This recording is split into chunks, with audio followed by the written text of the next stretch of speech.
Hello and welcome back to Real Talk and Real Graps, the only wrestling show on YouTube that knows that WWE was not in Chicago last night. We had a Monday Night Raw last night, very exciting, very fun. Let's talk about it. Back in a different shirt because I forgot to record this part, but we started, of course, with the Cody versus Rock segment. Cody's good on the mic. It was fun to watch him, do his thing. And then Rock came out and the show grinded to a fucking halt.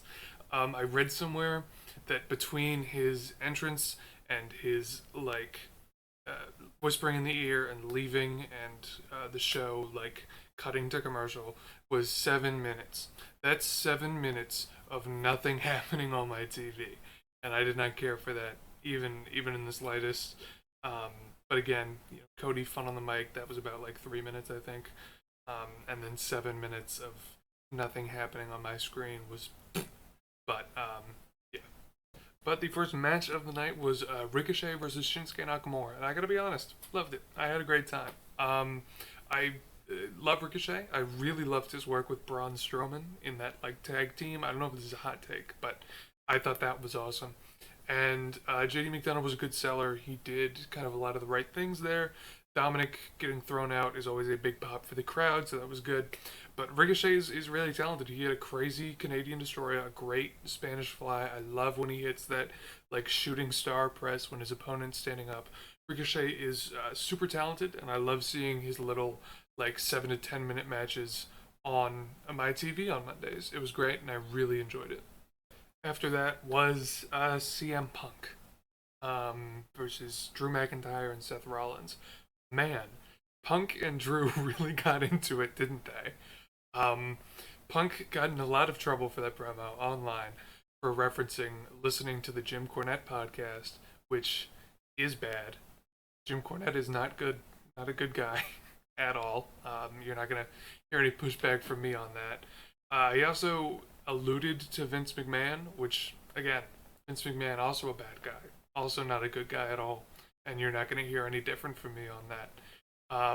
But they were mad at each other. They were working really well. Where I thought, oh, this looks like an actual argument between two people who really hate each other. Seth comes out a little goofy, a little but he held his own on the mic too. I thought Punk and Drew were kind of the stars of the show there. I had some notes about this promo. Give me just 1 second. Punk mentioned made two cross-dressing jokes about Seth, which is something that I'm not a fan of. It does not pop me at all. So, I think they're kind of lame. He also said, hint, hint. He said, I wish WrestleMania could come to Chicago. And then he yells, hint, hint. I don't know if anyone else noticed this, but I did. And I really loved the end where Drew McIntyre made a little Stan parody of. Sorry, I got phone lighting on here. Made a little Stan parody for CM Punk that was really funny and it popped me. So thumbs up promo battle all around. Let's talk about Candice LeRae versus Ivy Nile, and in turn Indy Hartwell and Maxine Dupree as well. Dumbest shit I've ever seen on my TV screen. Can I be real? The fucking worst. That was terrible. There were 3 or 4 spots. Nobody got entrances. The crowd and the announcers did not give a shit. And everyone looked really uncomfortable and unconfident in what they were doing. It's a terrible angle full of okay wrestlers. I don't hate Candice LeRae or Ivy Nile or Indy Hartwell or Maxine Dupree, even if I don't like her work in the ring. It needs to stop because you are A, not giving it enough time to develop, B, should not give it enough time to develop because it's stupid, and C, just not good storytelling. None of the people involved in it seem to enjoy, or be confident in what they are doing, and I want it off my TV immediately. Next, we had a tag team match between DIY and The New Day, and I really enjoyed it. DIY has really grown on me. At the beginning of the year, I wasn't really super high on them, but they've been putting on great matches, especially recently, and they definitely know how to do this shit. Kofi also has a really clean drop kick, I noticed in this match. It was pretty fucking cool, and I liked watching that. And they were cooking. before Judgment Day came in and started kicking the shit out of people.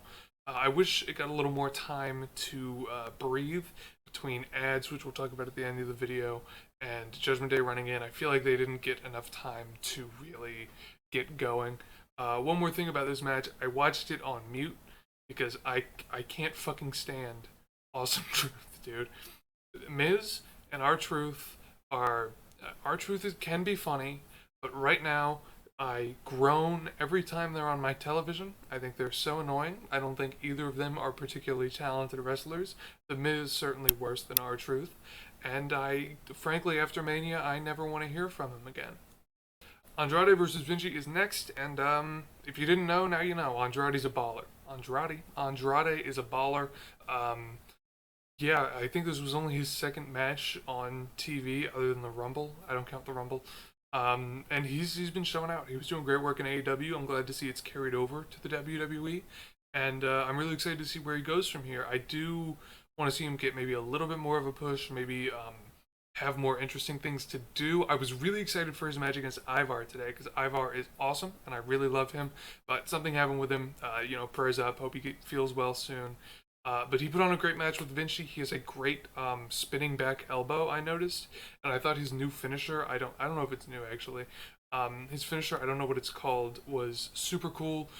Vinci sold well for him and gave some good grappling and some intermediate shots. But Andrade looked really strong, and I'm sure that's what they wanted to do. Definitely want to see him involved in higher level feuds going forward. Then a Becky Lynch versus Rhea Ripley promo. I like Becky Lynch. This crowd fucking hated her. No pop for anything. No boos, but just general apathy towards everything she was saying. They loved Rhea, and for a reason I think is obvious. Let's talk about that really quick. Listen. Rhea Ripley, beautiful. Beautiful woman. Right? Don't be weird. A lot of you motherfuckers I see online, very odd people. Fucking oddballs. Who's that guy that looks like a bootleg Jey Uso? Oddball. Don't follow him. Sure, she's beautiful, but a lot of people are really weird about it, and that's uncomfortable for me. She referenced it in the promo, and I was like, I don't care for this. You know what I'm talking about? I'm just here for the Graps, and Rhea Ripley certainly pulls those out. I'm really excited for her versus Becky Lynch at Mania. I think Rhea definitely retains, but they're going to put on a banger regardless. Plus, the angle ended in a brawl, which is always fun. Next, we had a Sammy and Bronson Reed match, which I was excited for. Bronson Reed is cool in my book. We had him and Gable kind of making up, shaking hands, like, hey, sorry I was mean last week. And Sammy was like, it's okay, man. Don't worry about it. And then Sammy lost to Bronson Reed, which was a choice. I get the angle is he was distracted by Gunther, so he let his guard down versus Bronson Reed, which is something they alluded to or foreshadowed in the Gable and Sami Zayn segment. But he's about to challenge for the Intercontinental title and against one of the strongest wrestlers in the business right now, and you have him losing to Bronson Reed 2 weeks out from Mania. I don't know if that's a choice I would make personally, but I kind of see where they're coming from. Match wasn't anything super special. I don't really have any strong thoughts on it, but I love Sami Zayn. Bronson Reed is cool. I'm excited for the Intercontinental title match at Mania. The main event of the night was Jey Uso versus Shinsuke Nakamura. Again, not a match I really have a ton of strong feelings about. I didn't catch all of it. I had shit to go do halfway through, so I didn't see the ending. But cool match, I guess. Whatever. The big story of the night, though, was Cody versus Rock brawling, and I do have some thoughts on that. I did see that online. One, Cody got to bleed again. Yes. Hell yeah. I wonder if he missed it, personally. I like seeing it. I think blood in wrestling is cool when used well, and I thought it was used well here. People are talking about the Cena Austin billboard in the background. I don't know if there's anything to that. I'm no conspiracy theorist when it comes to wrestling, but that would be cool, I guess. The build for this tag match has been really good. The tag match specifically has been really good with Cody versus The Rock. And yeah, that was a cool angle. Made The Rock really look strong and kind of feeds into the underdog story Cody is pushing right now. Overall, I like the show a decent amount. I thought it was fun. It's got like 9.5 on Cage Match right now. I'm not a Cage Match like dick sucker, by the way. I just use it to remember what order the matches were in for this video. So that's why everything's in order. I think 9.5 is kind of crazy. There were some fun matches, sure, and the ending was cool, but like let's chill out a little bit. And the big thing I noticed from this Raw, like my biggest takeaway, I don't watch Raw every week. Oh my god. There are so many ads. Like all the time. Like I swear to god I watched like maybe a third of the show was just ads. A lot of the matches were interrupted due to ads. The Ricochet JD match didn't get like I think was only like we only saw half because there were so many ads running. This is like that's not good. I did not care for that. And that was not an enjoyable part of the show for me. Personally, I prefer like wrestling to watching my ads, but that sounded shady. I didn't mean that to be shady. Um, but yeah, that was fucking crazy to me because I don't watch it every week. I do shit on Mondays, and to just see like sit through the full show and see just how many ads there were, I was like mind blown. That's gonna be it for me today. Thank you so much for tuning in, watching the whole thing. If you liked it, leave it in the comments. If you don't, leave it in the comments. It all just feeds into my ego. So whatever you do, that's where it's going. I've been thinking about streaming recently. Just talking about whatever. I love music. I love movies. Of course, I love wrestling. So I, talk about all that shit on stream. I'd probably play like an old game, like PS3. I'm talking like NES shit, like Game Boy Advance stuff. If you want to see that, let me know. I'm playing Final Fantasy 1 right now. That would probably be what I stream. But that's going to be for me today. Again, thank you so much, and I'm going to catch you.